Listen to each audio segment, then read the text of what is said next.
তো এটা আজ তক বাংলার নিউজ আপনারা অনিশ্চিত দেখতে পাচ্ছেন।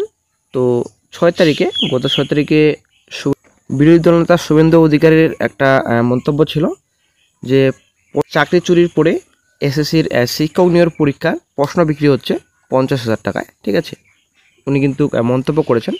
তারপর এসএসসি চেয়ারম্যান জানিয়েছেন যে প্রশ্নপত্র সুরক্ষিত আছে।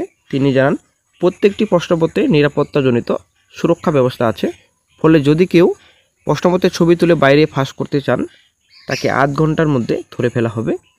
তো এবার কিন্তু প্রচুর নিরাপত্তা পরীক্ষা হয়েছে। ঠিক আছে, তো বাতিল হওয়ার সম্ভাবনা কিন্তু অনেকটাই কম। পরীক্ষা প্যানেল যে অনেকে বর্তমানে সোশ্যাল মিডিয়ায় দেখা যাচ্ছে এবং নিউজ পোর্টালে যে প্যানেল বাতিল হওয়ার সম্ভাবনা রয়েছে।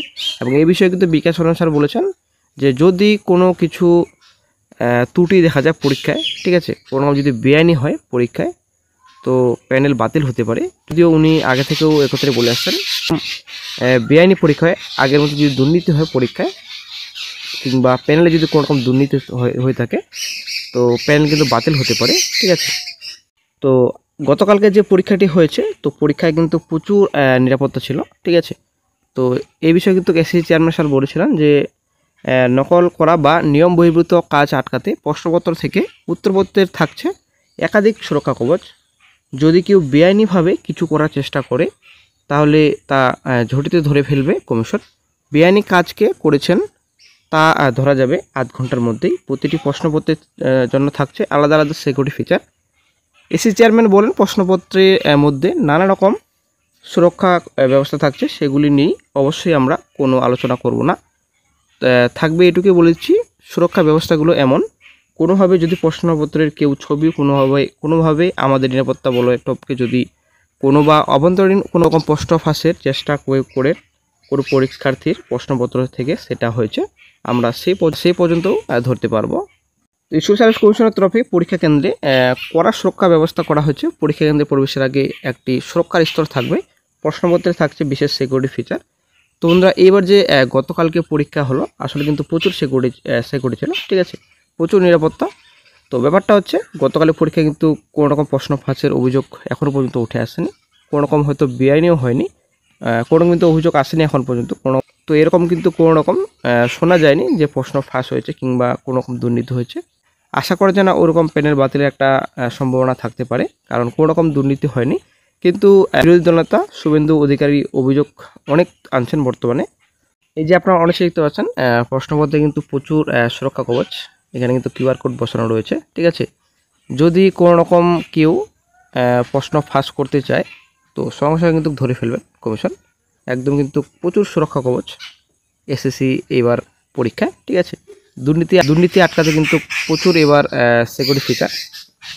তো গতকালে কিন্তু আজ তক বাংলায় একটা মন্তব্য রেখেছেন বিরোধী দলনেতা শুভেন্দু অধিকারী। তো অবশ্যই আপনারা দেখে নেবেন, ভিডিওটি শেষে অ্যাড করে নিব। ঠিক আছে, তো বলেছেন উনি যে এই যে 1958 জন টোটাল অযোগ্য চাকরিহারা রয়েছেন, তো তার মধ্যে 1806 জনের লিস্ট প্রকাশিত করেছেন কমিশন। তো ব্যাপারটা হচ্ছে এই 52 জন অযোগ্য চাকরিহারাদের পরীক্ষায় বসিয়েছেন। ঠিক আছে, এই মন্তব্যটি কিন্তু করেছেন বিরোধী দলনেতা শুভেন্দু অধিকারী। তো তারপরেই কিন্তু এসএসসি চেয়ারম্যান স্যার উনি কিন্তু জানিয়েছেন যে এরকম কোনো কিছুই নেই, তো স্টেটমেন্ট দিয়েছেন যে এরকম কিন্তু কোনো কিছুই নেই। বিরোধী দলনেতা যে মন্তব্যটি করেছেন সেটা টোটালি ভুল। ঠিক আছে, 1958 জন টেন্টেড ছিল শিক্ষকদের মধ্যে, শিক্ষাকর্মী বাদে 1806 জনের নাম বের করেছে, 152 জন টেন্টেডকে পরীক্ষায় বসাচ্ছে। এই পরীক্ষা বাতিল হবে। আজকে আমার বিরুদ্ধে একটু আগে স্টেটমেন্ট করেছে, বলে যে বিরোধী দলনেতার অভিযোগ সঠিক নয়। আর সুপ্রিম কোর্টের নির্দেশ তো আশা করি আপনারা জানেন, পরিষ্কার কিন্তু বিচারপতিরা বলেছেন যে একজনও যদি অযোগ্য প্রার্থী পরীক্ষা বসে কিংবা সিলেক্টেড হয় তাহলে কিন্তু অবশ্যই রাজ্যের বিরুদ্ধে কড়া ব্যবস্থা নেওয়া হবে। সেটা কিন্তু পরিষ্কার সুপ্রিম কোর্টের তরফ থেকে বলা হয়েছে। তো কি হবে এই যে গতকালকে পরীক্ষা হয়েছে 7/9/25, তো কি হবে এই প্যানেলের ভবিষ্যৎ, এটাই হচ্ছে ব্যাপার। তো আপাতত কোনো রকম কিন্তু কোনো কিছুই দুর্নীতির খবর এখনও পর্যন্ত আসেনি। তবে নেক্সটে যখনই গুরুত্বপূর্ণ আপডেট পাওয়া যাবে সঙ্গে সঙ্গে চ্যানেলে আপডেট দিয়ে দেওয়া হবে। তো আপাতত কোনো রকম বড়সড় কিন্তু কোনো রকম খবর নেই। তো এই বিষয়ে বিকাশ রঞ্জন স্যার কিন্তু যদিও আগে থেকে বলে আসছেন প্যানেলে যদি কোনো রকম দুর্নীতি হয়, দুর্নীতির গন্ধ পাওয়া যায় কিংবা বেআইনি হয় তো অবশ্যই কিন্তু প্যানেল বাতিল হওয়ার সম্ভাবনা থেকে যাচ্ছে। পরীক্ষা বাতিল হওয়ার সম্ভাবনা আছে। এমনি যে 2025-এর আইন, সে আইনটাও বাতিল হওয়ার সম্ভাবনা আছে। এখন পরীক্ষা স্বচ্ছতার সঙ্গে হবে কি হবে না, সামগ্রিক মান নির্ণয় স্বচ্ছতার সঙ্গে হবে কি হবে না, এটা আগামী দিন বোঝা যাবে। তো এখনো পর্যন্ত তো কোনো কিছু বলা যাচ্ছে না, উনি কিন্তু এই কথাটাই বলছেন।